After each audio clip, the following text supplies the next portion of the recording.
Cuando el presidente Tinubu de Nigeria miró al capitán Ibrahim Traoré a los ojos y le entregó su escalofriante ultimátum: cortaré tu electricidad, te dejaré en la oscuridad sin futuro, haré tu vida miserable si no dimites. Toda la cumbre de ECOWAS contuvo la respiración. Pero lo que ocurrió después no solo sorprendió a la sala, sino que envió ondas de choque a través de todo el continente africano. Traoré, el joven revolucionario que ya había desafiado a las naciones más poderosas del mundo, se levantó lentamente, su voz firme como el acero. Señor presidente, no tiene idea de lo que acaba de despertar. El silencio que siguió no fue solo dramático. Fue el sonido de la política de África Occidental rompiéndose en pedazos. Pork and ease. Momento.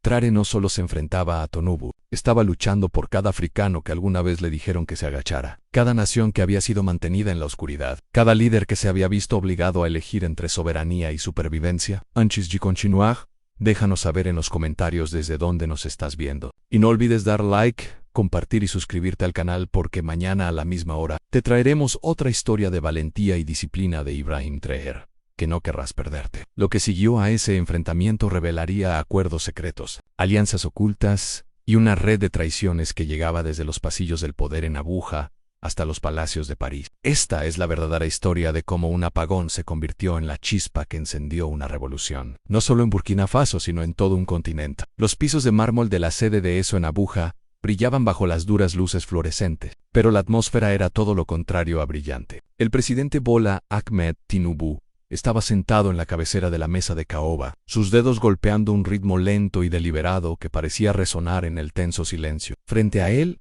el capitán Ibrahim Traoré mantenía su habitual compostura, pero aquellos que lo conocían bien podían ver el fuego ardiendo detrás de sus ojos. La transición ha durado lo suficiente, declaró Tinubu, su voz llevando el peso de la potencia económica de Nigeria. Renuncia, capitán, o Burkina Faso enfrentará consecuencias reales.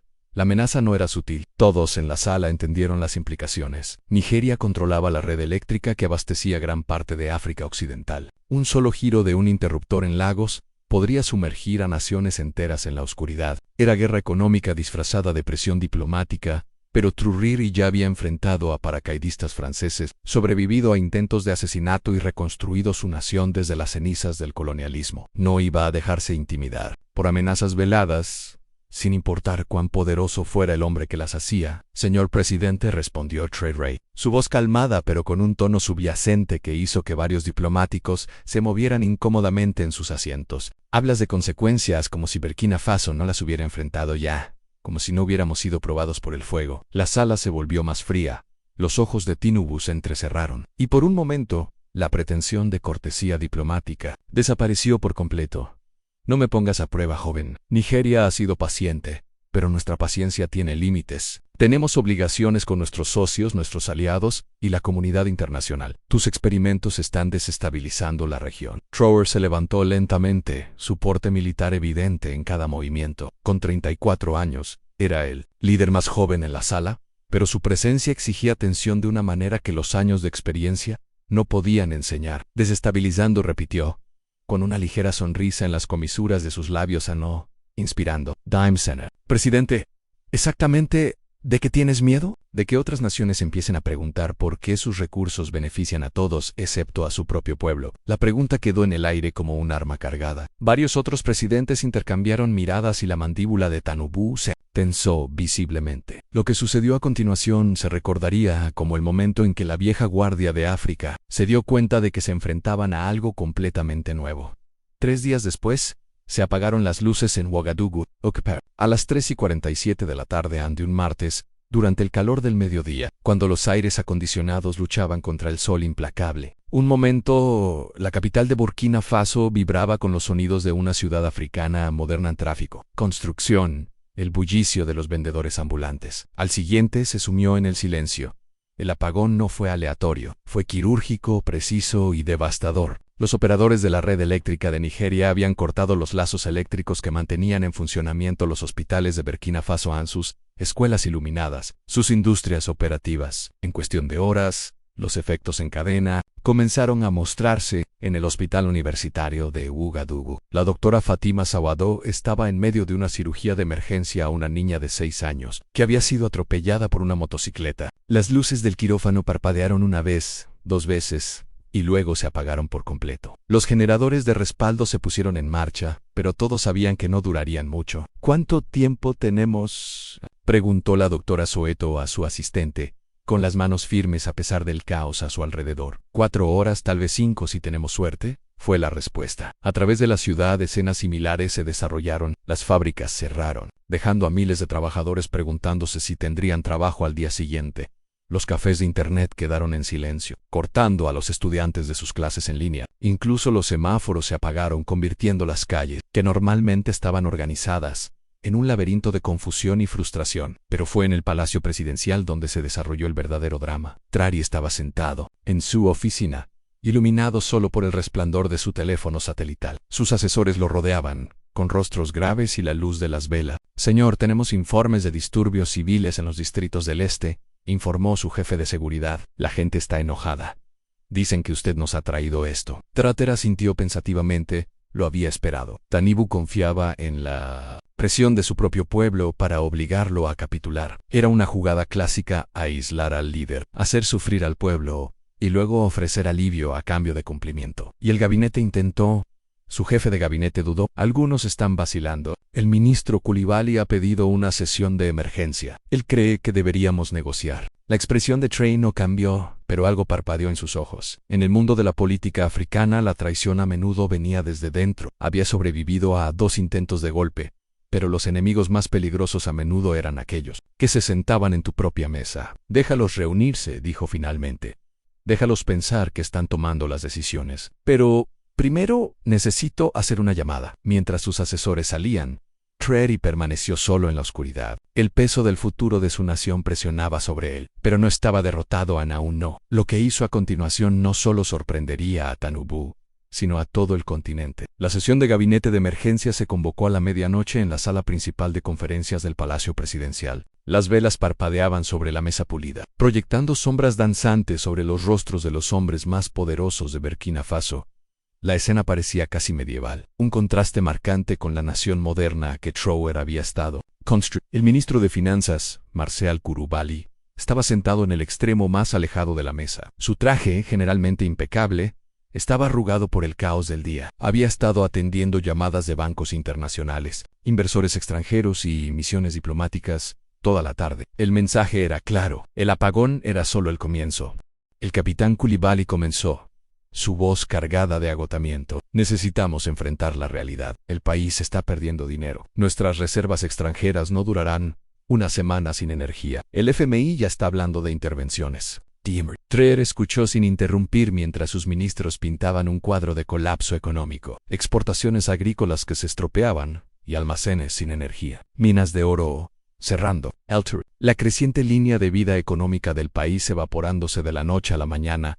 Mientras los vuelos internacionales se redirigían a otros destinos, la gente está sufriendo, agregó el ministro de Salud, Dr. Angumaru Sawado. Los hospitales están funcionando a duras penas. Ya hemos perdido 2 pacientes por fallos en los equipos. ¿Cuántos más morirán por tu orgullo? La acusación quedó flotando en el aire como humo. Los ojos de Torari se movieron lentamente alrededor de la mesa, estudiando cada rostro. Estos eran hombres en los que había confiado. Hombres que habían jurado construir un nuevo Burkina Faso a su lado, pero podía ver las grietas formándose, la duda colándose. Mi orgullo, repitió Trarear suavemente. ¿Eso es lo que piensan que se trata esto? El ministro de Defensa Coronel Tapsoba, uno de los aliados más antiguos de Traer, se inclinó hacia adelante. Ibrahim, hemos estado contigo en todo, las amenazas francesas, las sanciones, la presión internacional, pero esto es diferente. Nigeria no es Francia. No podemos simplemente cortar los lazos y seguir adelante. Necesitamos esa energía. Trey se levantó y caminó hasta la ventana mirando la ciudad oscura. A lo lejos, podía ver el resplandor tenue de los fuegos donde la gente se había reunido para cocinar y mantenerse caliente. Era una escena que le recordaba a los pueblos en los que había crecido, antes de la electricidad, antes de las promesas de modernización. Tienes razón, dijo finalmente, volviendo a mirar a su gabinete. Esto es diferente. Nigeria no es Francia, pero el principio es el mismo. Sométete u sufri, agachate u serás quebrado. Tulopi golpeó la mesa con la mano. Esto ya no se trata. Di principio se trata de supervivencia. Nuestra gente está muriendo. Nuestra gente lleva décadas muriendo. Trey respondió rápidamente, su voz subiendo por primera vez. De pobreza, de enfermedad, de la lenta estrangulación del neocolonialismo. La única diferencia ahora es que puedes ver que está sucediendo en tiempo real. La sala quedó en silencio. Varios ministros se miraron, y Trejoux reconoció la mirada. La había visto antes en los días previos al golpe que lo había llevado al poder. Era la mirada de hombres que hacían cálculos, sopesando la lealtad contra la supervivencia. «Necesito saber dónde están», dijo Trey, su voz ahora firme de nuevo en todos ustedes. ¿Están conmigo o están con ellos? Lo que no sabía era que la respuesta a esa pregunta ya se había decidido 3 horas antes. Kulibi había recibido una llamada de un número que no reconocía. La voz al otro lado hablaba con un ligero acento francés y hacía una oferta que cambiaría todo. La traición ya estaba en marcha mientras su gabinete conspiraba en la oscuridad. Trey estaba haciendo sus propios movimientos. El teléfono satelital en su mano lo conectó con un número que había memorizado pero nunca usado. Cuando la voz respondió, hablaba en inglés con acento ruso. «Capitán Truey, hemos estado esperando su llamada». El hombre al otro lado era Dmitry Kozlov, un viceministro en el Ministerio de Relaciones Exteriores de Rusia, especializado en lo que Moscú llamaba eufemísticamente desarrollo de asociaciones en África. Durante meses, su gobierno había estado observando con interés la desobediencia de Burkina Faso. Ahora estaban listos para actuar. «Mi país necesita asistencia inmediata», dijo Trayer sin rodeos. «Equipos para la generación de energía, combustible, experiencia técnica. ¿Pueden entregarlo?» «La pregunta no es si podemos entregarlo», respondió Kozlov. «Es si realmente estás listo para aceptar lo que tal asistencia significaría. Una vez que tomes este paso, no hay vuelta atrás. Occident nunca te perdonará». Traore permitió una sonrisa amarga. Ya han dejado claro su posición. «No estoy pidiendo perdón, estoy pidiendo asociación. Entonces tenemos un entendimiento. ¿Cuánto tiempo necesitas para el equipo?» «Ayer Rio Club, ambicioso, pero posible. Tenemos un barco de carga actualmente atracado en Katono. Puede estar en Burkina Faso dentro de 48 horas, pero necesitaremos garantías. Derechos mineros, acuerdos de cooperación militar, los términos habituales. Envíame los detalles. Pero entiende esto. Burkina Faso nunca será el muñeco de nadie, ni de Francia, ni de Estados Unidos, ni de Rusia. Estamos buscando socios. No hemos entendido ni capitán. Debes saber que no estás solo en esto. Hemos tenido conversaciones similares con otros líderes en la región.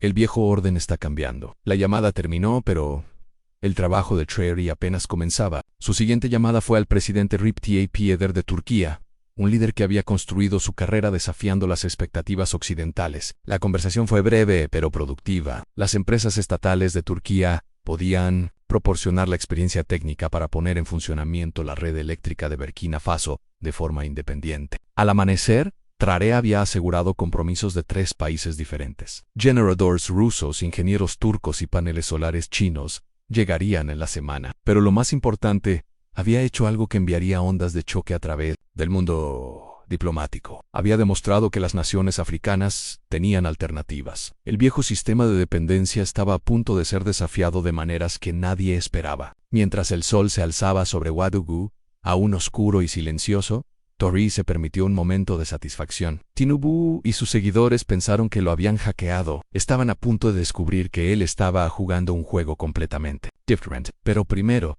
tenía que lidiar con la traición que se cocinaba en su propio gabinete. La filtración llegó a las 6 de la mañana, hora local. Justo cuando las redes de noticias internacionales comenzaban sus transmisiones matutinas, alguien había proporcionado a CNN transcripciones detalladas de la sesión de gabinete de emergencia, completas con citas de ministros criticando las políticas imprudentes de Traore y pidiendo su renuncia. La historia se propagó como un incendio forestal a través de las redes sociales. El gabinete de Burkina Faso en revuelta contra el líder militar. En pocas horas, fue la noticia principal en todos los principales medios de comunicación.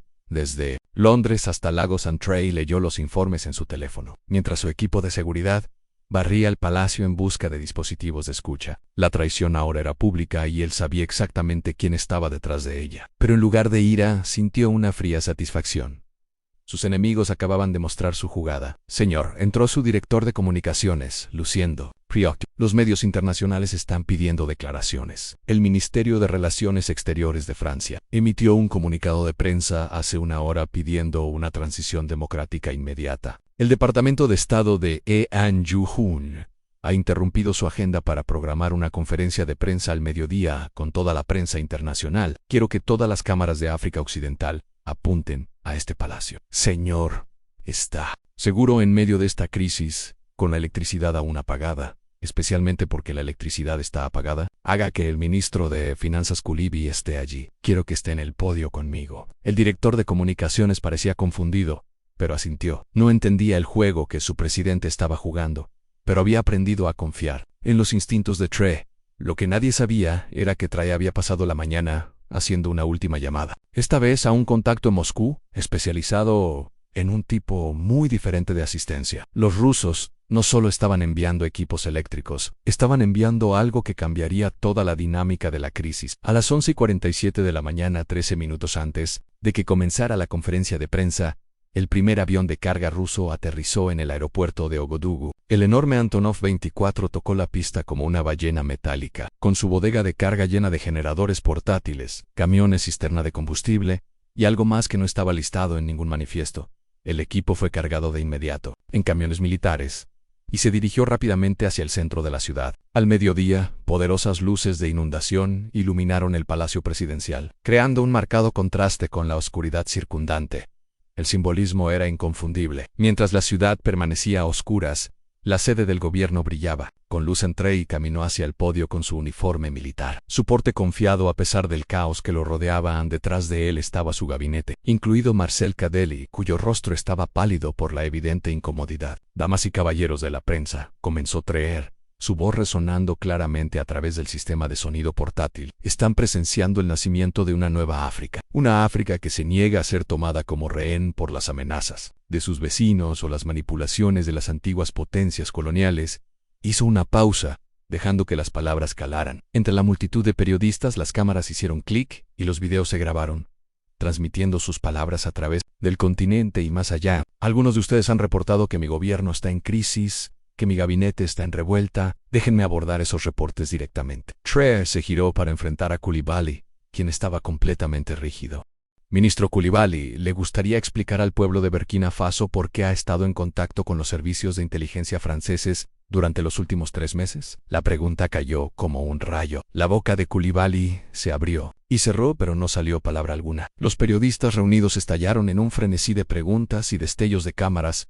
Treer no había terminado. Levantó una carpeta cuyos contenidos eran visibles para las cámaras. «Aquí tengo registros de transferencias financieras desde cuentas vinculadas a la inteligencia francesa hacia cuentas personales controladas por 3 miembros de mi gabinete. Tengo transcripciones de conversaciones telefónicas sobre el mejor momento para una transición de poder. Y tengo evidencia de que toda esta crisis fue orquestada no solo por Nigeria, sino por una red de potencias extranjeras que no pueden aceptar que África ya no está a la venta». La revelación envió ondas de choque a través del cuerpo de prensa. Esto ya no se trataba solo de una lucha de poder. Se trataba de espionaje, interferencia extranjera y el futuro de la independencia africana. Lo que Traore reveló a continuación cambiaría todo. «Pero lo más importante que quiero compartir con ustedes hoy», continuó Treer, su voz creciendo más fuerte con cada palabra, «no se trata de la traición que hemos descubierto. Se trata del futuro que estamos construyendo». Hizo un gesto hacia las luces brillantes alrededor del palacio. «Estos generadores fueron entregados esta mañana por nuestros socios rusos. Mañana, ingenieros turcos comenzarán a instalar instalaciones de generación de energía permanentes. La próxima semana, los paneles solares chinos comenzarán a proporcionar energía limpia a nuestros hospitales y escuelas. Y el próximo mes, Burkina Faso será completamente independiente en términos de energía». Las implicaciones de sus palabras golpearon a los periodistas reunidos como una segunda ola. Esto no solo se trataba de sobrevivir al apagón, se trataba de reestructurar fundamentalmente las dinámicas de poder en África Occidental. «El presidente Tinubu pensó que podía someternos a hambre hasta que cediéramos», dijo Treer, sus ojos ardientes de intensidad. «Pensó que cortar nuestra energía nos haría arrodillarnos. En cambio, nos ha dado el mayor regalo posible en la motivación para convertirnos en verdaderamente independientes». En la multitud, una corresponsal de la BBC levantó la mano. «Capitán Treer, ¿qué hay de las preocupaciones de que simplemente está reemplazando la dependencia occidental con la dependencia rusa y china?» Treer sonrió. «Esa es exactamente la pregunta que esperaba que alguien hiciera. Verán, la dependencia es cuando no tienes opción, cuando una potencia controla tu línea de vida y la usa para controlar tus decisiones. Lo que estamos construyendo es redundancia. Múltiples socios, múltiples opciones, múltiples caminos hacia el mismo objetivo.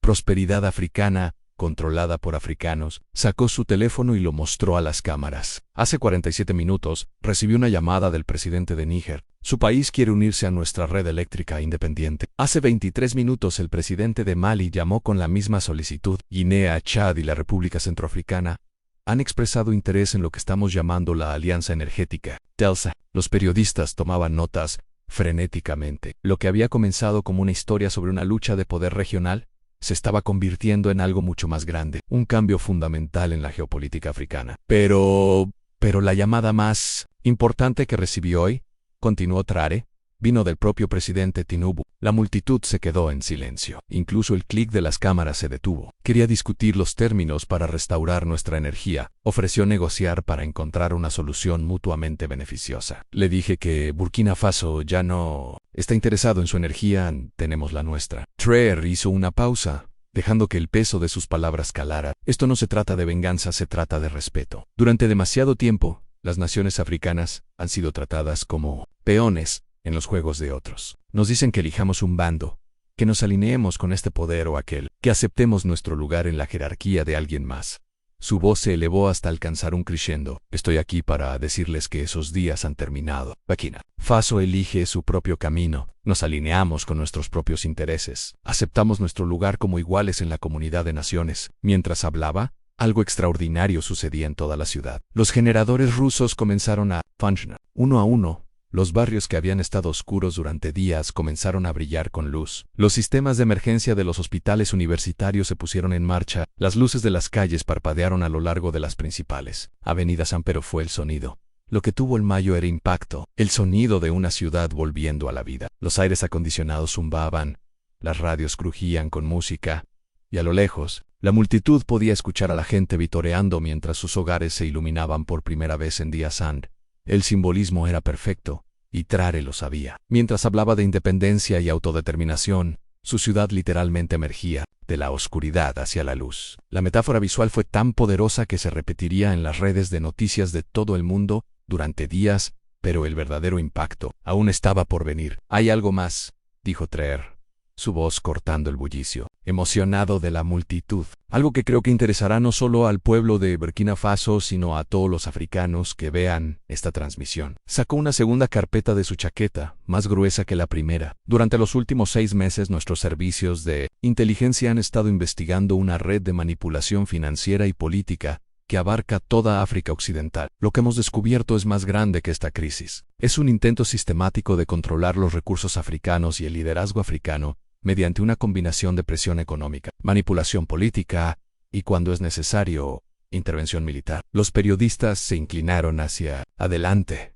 sintiendo que algo importante estaba a punto de ser revelado. Esta red incluye no solo a funcionarios gubernamentales, sino también a corporaciones multinacionales, bancos internacionales y servicios de inteligencia de varios países. Han estado coordinando sus esfuerzos para garantizar que las naciones africanas sigan siendo dependientes, divididas y controlables. Traoré abrió la carpeta y comenzó a leer nombres, fechas y cifras financieras, cuentas bancarias suizas vinculadas a funcionarios africanos, contratos mineros que otorgaban a las empresas extranjeras el 90% de las ganancias, acuerdos de armas que alimentaban los conflictos para mantener a las naciones inestables. En las revelaciones pintaron un cuadro del colonialismo moderno que era más sofisticado y más devastador que cualquier cosa del pasado. Cada nombre que he mencionado, cada transacción que he detallado, cada documento al que me he referido, las copias están siendo entregadas a periodistas, fiscales y funcionarios gubernamentales a lo largo de África mientras hablo. La evidencia es abrumadora, y es hora de que se diga la verdad. En Lagos, el presidente Tinubu estaba viendo la conferencia de prensa con creciente alarma. Su teléfono había estado sonando sin parar durante la última hora, mientras sus asesores intentaban manejar la crisis. Lo que había comenzado como una simple campaña de presión se había convertido en un incidente internacional. Señor, entró su jefe de gabinete en la sala, con el rostro pálido. Los medios internacionales están llamando a esto los papeles de Burkina Faso. Lo están comparando con la filtración de los papeles de Panamá. Nuestra implicación en el corte de energía está siendo caracterizada como guerra económica. La mandíbula de Tinubu se apretó. Ese joven tonto no tiene idea de lo que ha desatado. Cree que puede desafiar todo el sistema y salir ileso, señor. Hay más. Estamos recibiendo informes de que varios otros líderes africanos están exigiendo reuniones de emergencia. La Unión Africana está pidiendo una investigación sobre la interferencia extranjera en los asuntos africanos, han vaciló, y los embajadores de Haití, Yung-Hu y Francia están solicitando reuniones urgentes. No están contentos con la implicación rusa. Mientras tanto, en Ouagadougou, Traoré estaba cerrando su conferencia de prensa. El sol se estaba poniendo detrás de él, pero la ciudad estaba más iluminada que en los últimos días. El contraste era impresionante, ya que la oscuridad caía de forma natural. La luz artificial la empujaba hacia atrás, una metáfora perfecta de lo que él estaba tratando de lograr. A mis hermanos africanos que están viendo esta transmisión, dijo, mirando directamente a las cámaras, quiero que sepan que el cambio es posible, la independencia es posible, la dignidad es posible, pero requiere coraje, requiere la voluntad de decir no a aquellos que quieren controlarnos, y sí a aquellos que quieren trabajar con nosotros como iguales. Hizo una pausa, su voz se volvió más suave, pero más intensa. El presidente Tinubu quería darme una lección sobre el poder. Quería mostrarme lo que pasa cuando desafías el orden establecido. Bueno, aprendí algo de esta experiencia. Aprendí que la única oscuridad que debemos temer es la oscuridad que aceptamos. La única impotencia que debemos soportar es la impotencia. Mientras pronunciaba estas últimas palabras, ocurrió algo extraordinario. A través de la ciudad y luego en todo el país la gente comenzó a encender sus luces. No solo cualquier luz, sino cada luz que tenían. Casas, negocios, farolas, incluso linternas y pantallas de teléfonos. En cuestión de minutos las imágenes satelitales mostrarían a Burkina Faso brillando más que nunca. El mensaje era claro. Esto no solo se trataba de energía eléctrica, se trataba del poder de un pueblo que había decidido que ya no viviría a la sombra de nadie. Cuando Traoré se alejó del podio, sabía que había cruzado una línea de la que no habría retorno. El viejo orden nunca le perdonaría lo que había revelado, pero también sabía que había dado a su pueblo, y tal vez a toda África, algo invaluable en esperanza. Las luces que brillaban en Burkina Faso esa noche no solo eran alimentadas por generadores rusos o tecnología turca, estaban alimentadas por la creencia de que el futuro de África le pertenecía a los africanos. Y esa creencia, una vez encendida, sería imposible de apagar. El juego había cambiado para siempre. La pregunta ahora era quién sería lo suficientemente valiente como para unirse a él en jugarlo a las 72 horas de la explosiva conferencia de prensa de Traoré. Los efectos en cadena se sentían en 3 continentes en Washington, D.C. La secretaria de Estado Jennifer Walsh estaba en sesión de emergencia con el Consejo de Seguridad Nacional. Las imágenes satelitales de Burkina Faso se extendían sobre la mesa de conferencias como planes de batalla. Las luces están encendidas, informó el director de la CIA Michael Harrison, con la voz tensa por la preocupación. Pero no es el problema. El problema es lo que esas luces representan. Estamos viendo un reajuste completo de las estructuras de poder en África Occidental. El presidente Biden se inclinó hacia adelante estudiando las imágenes. ¿Qué tan grave es? Lo suficiente como para que recibamos llamadas desde París cada hora, respondió Walsh. Los franceses están en modo pánico total. Aston habló de perder África como si fuera una especie de derrota militar. Pero la verdadera preocupación no estaba en Washington o París. Estaba en Lagos, donde el presidente Tinubu enfrentaba su propia crisis. Sus llamadas telefónicas a otros líderes de África Occidental no eran devueltas. La cumbre de la CEDEA, que había convocado para abordar la situación de Burkina Faso, estaba siendo boicoteada por la mitad de los Estados miembros. Señor, entró su ministro de Exteriores en la oficina presidencial con el rostro grave. Tenemos un problema. El presidente Embalo de Guinea-Bissau acaba de anunciar que se retiran de la red eléctrica regional. Quieren unirse a lo que llaman la Alianza Energética del Sahel. El rostro de Tinubu se oscureció. Eso es imposible. Guinea-Bissau no tiene la infraestructura, lo están obteniendo de los rusos, señor. El mismo trato que Traoré negoció, independencia energética total, a cambio de derechos mineros y acuerdos de cooperación militar. Las implicaciones eran asombrosas. Si pequeñas como Guinea-Bissau podían lograr independencia energética, ¿qué significaba eso para la influencia regional de Nigeria? Toda la política exterior del país se había basado en su capacidad para proporcionar o retener servicios esenciales a sus vecinos. Mientras tanto, en Moscú, el presidente Vladimir Putin revisaba los informes de su equipo de asuntos africanos. Con algo de satisfacción, las actividades del grupo Wagner en África habían sido controvertidas, pero este nuevo enfoque, la asociación económica combinada con la alianza estratégica, estaba demostrando ser mucho más eficaz. Los estadounidenses están luchando, informó el ministro de Exteriores Sergei Lavrov. Están ofreciendo paquetes de ayuda de emergencia a cualquier nación africana que rechace las asociaciones rusas. Los franceses están amenazando con sanciones. Putin asintió pensativamente. ¿Y qué está pidiendo nuestro joven amigo en Burkina Faso ahora? Asesores militares. Está preocupado por represalias ya sea de la CEDEA o de servicios de inteligencia extranjeros. También está pidiendo ayuda para establecer una red de comunicaciones continental, algo que sea independiente de los sistemas controlados por Occidente. La solicitud era audaz, pero Putin reconoció el valor estratégico. Aprobado. Pero asegúrate de que el capitán Treer entienda que nuestro apoyo viene con expectativas. Rusia no invierte en fracasos. De vuelta en Ouagadougou, Treer estaba lidiando con sus propios desafíos. Los documentos filtrados habían desencadenado investigaciones en toda África, pero también lo habían convertido en un objetivo. Su jefe de seguridad le había informado de al menos 3 complots de asesinato descubiertos solo en la última semana. Hane, la buena noticia, informó el coronel Tapsova, es que nuestra red de inteligencia se ha expandido dramáticamente. Recibiendo información de fuentes simpatizantes en 12 países diferentes. La mala noticia es que también hemos confirmado que operativos extranjeros están trabajando activamente para desestabilizar nuestro gobierno. Treer no estaba sorprendido. Había esperado represalias. Lo que no había esperado era la rapidez y la escala de la respuesta de las propias poblaciones africanas. La primera señal de que algo fundamental había cambiado vino de una fuente inesperada en las redes sociales. En toda África, los jóvenes compartían videos de ellos mismos encendiendo luces, sosteniendo teléfonos con linternas, creando exhibiciones de iluminación mientras cantaban Burkina Faso. Burkina Faso, el hashtag AfricaLights, estaba en tendencia en 17 países. Pero no solo era simbólico. En Senegal, los estudiantes universitarios organizaron una marcha exigiendo que su gobierno negociara acuerdos de independencia energética con socios no occidentales. En Ghana, los sindicatos laborales pidieron investigaciones sobre los contratos mineros extranjeros. En Kenia, los políticos de la oposición exigieron la liberación de todos los acuerdos con instituciones financieras internacionales. El movimiento fue espontáneo, orgánico y completamente inesperado por los tradicionales corredores de poder que habían gestionado los asuntos africanos durante décadas. En el transcurso de una semana, Treer pasó de ser un alborotador regional a un símbolo continental de resistencia, pero fue la respuesta de las mujeres africanas la que resultó ser más poderosa. En los mercados de toda África Occidental, las comerciantes comenzaron a negarse a vender productos a empresas vinculadas a las redes de explotación extranjera que Treer había expuesto. En Nigeria, las mujeres del mercado en Lagos organizaron boicots a los negocios propiedad de políticos que habían apoyado el corte de energía. Lo llaman autodefensa económica,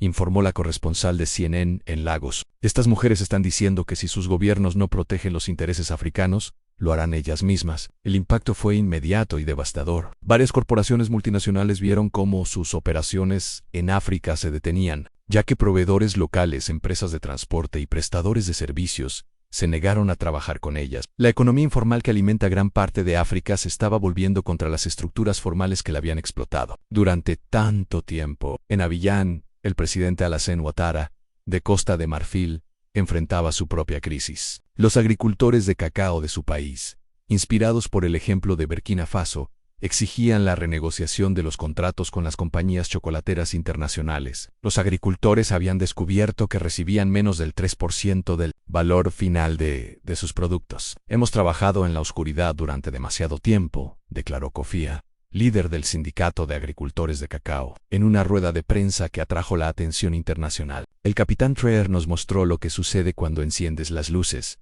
Ahora podemos ver exactamente cuánto nos han robado. La declaración resonó mucho más allá de Costa de Marfil. En toda África, agricultores, mineros y otros productores de recursos comenzaron a exigir transparencia en sus contratos con empresas extranjeras. Los papeles de Burkina Faso les habían proporcionado ejemplos específicos de cómo los recursos africanos estaban siendo infravalorados y los líderes africanos estaban siendo corrompidos, pero la respuesta más dramática vino de una fuente inesperada, la propia Unión Africana. La sesión de emergencia de la Unión Africana en Addis Abeba fue como ninguna otra en la historia de la organización.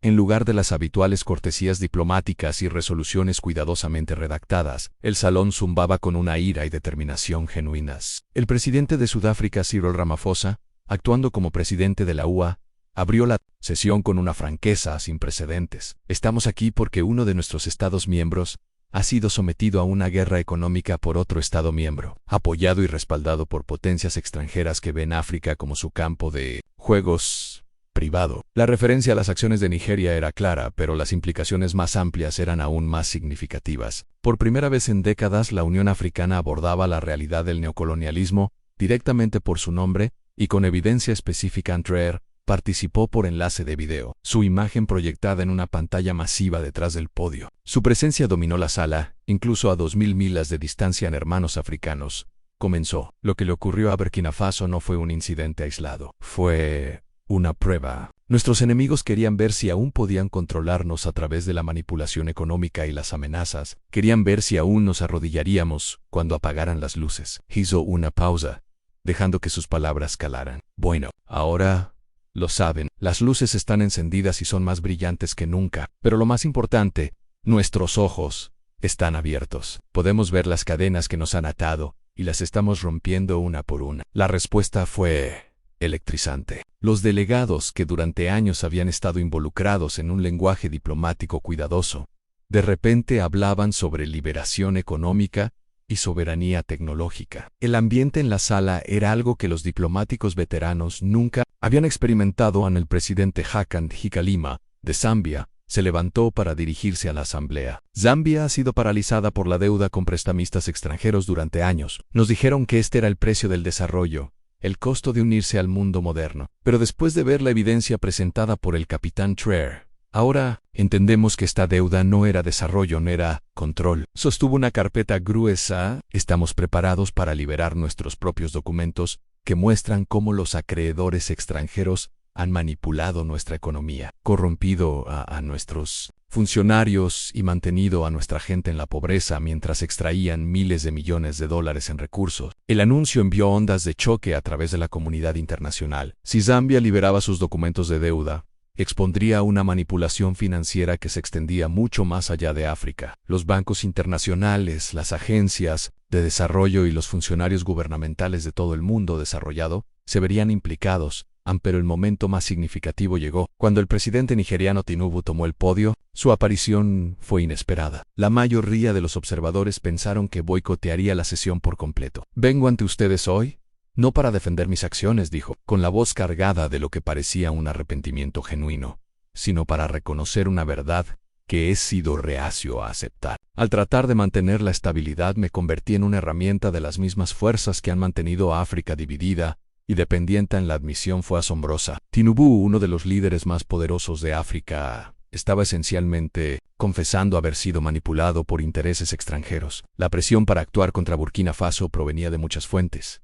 Continuó, algunas eran internas, otras externas. Pero ahora me doy cuenta de que no estaba actuando en los intereses de Nigeria ni en los de África. Estaba actuando en los intereses de aquellos que se benefician de nuestra división. El discurso representó una completa inversión de su posición anterior. Pero lo más importante es que señalaba que incluso los líderes africanos más establecidos comenzaban a reconocer el costo de su colaboración con las fuerzas neocoloniales. A medida que la sesión continuaba, comenzó a surgir un consenso notable. La Unión Africana establecería una red eléctrica continental independiente, crearía su propio Banco de Desarrollo Libre de Control Extranjero y lanzaría una investigación integral sobre la interferencia extranjera en los asuntos africanos. Pero la decisión más significativa fue el establecimiento de lo que llamaron la Iniciativa de Soberanía Africana, un compromiso continental con la independencia económica, que reestructuraría fundamentalmente la relación de África con el resto del mundo. La era de la dependencia africana estaba llegando a su fin. La era de la soberanía africana comenzaba,